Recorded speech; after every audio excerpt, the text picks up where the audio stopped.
سلام دوستان عزیزم، امیدوارم حالتون عالی باشه.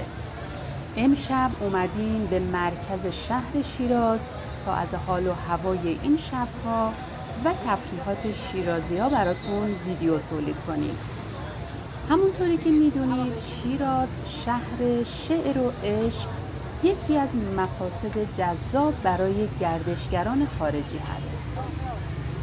با ورود به این شهر شما دنیایی از تاریخ، فرهنگ و زیبایی‌های طبیعی رو می‌بینید. جاذبه‌های تاریخی مانند آرامگاه حافظ و سعدی که هر ساله هزاران توریست را جذب می‌کنند.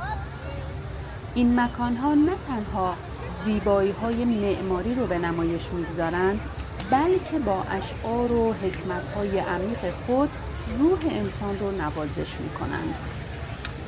دروازه قرآن با مناظر خیره کنندش نقطه ایدئال برای آغاز سفر شماست. مردم شیراز به مهمان نوازی و صمیمیت معروفند. اونها با لبخند و گرمی از شما پذیرایی می کنند و به شما کمک خواهند کرد تا بهترین تجربه رو از سفر خودتون داشته باشید. توصیه می کنیم از بازارهای محلی دیدن کنید و با چای و شیرینی های سنتی طعم واقعی فرهنگ ایرانی رو بچشید. برای سفر به شیراز بهترین زمان بهار و پاییز هست. با استفاده از وسایل نقلیه عمومی میتونید به راحتی از همه جاذبه ها دیدن کنید. از گشت و گذار در کوچه های تاریک و تاریخی شیراز لذت ببرید و با مردم محلی گفتگو کنید. با این کار تجربه غنی و به یاد ماندنی از سفر خودتون به این شهر زیبا خواهید داشت. پیشنهاد میکنم مثل همیشه تا انتهای ویدیو همراه ما باشید و نظرات خودتون رو زیر همین ویدیو برامون کامنت کنید.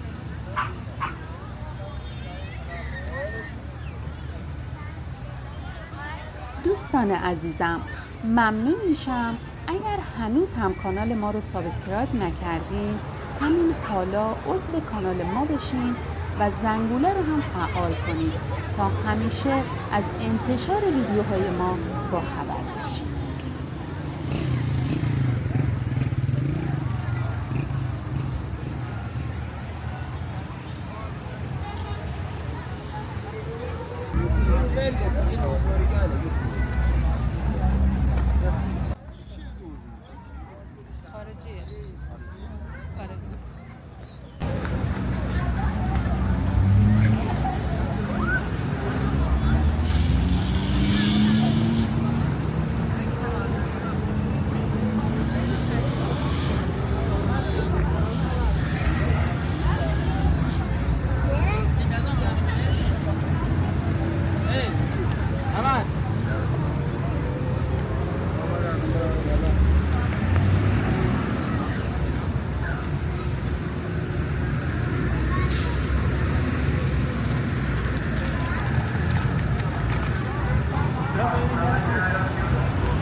آقای درک 405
کنید تا به دیگر کنید خرقستم برکنید تا بهارا بشکنید تا بهارا بشکنید آمد بهارا تا بهارا بشکنید تا بهارا بشکنید آمد بهارا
بچه یه روسری سبز میدیم سبز پرنگ نداره صورتی نه سبز کم رنگ نداره سفرین هم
Thank you.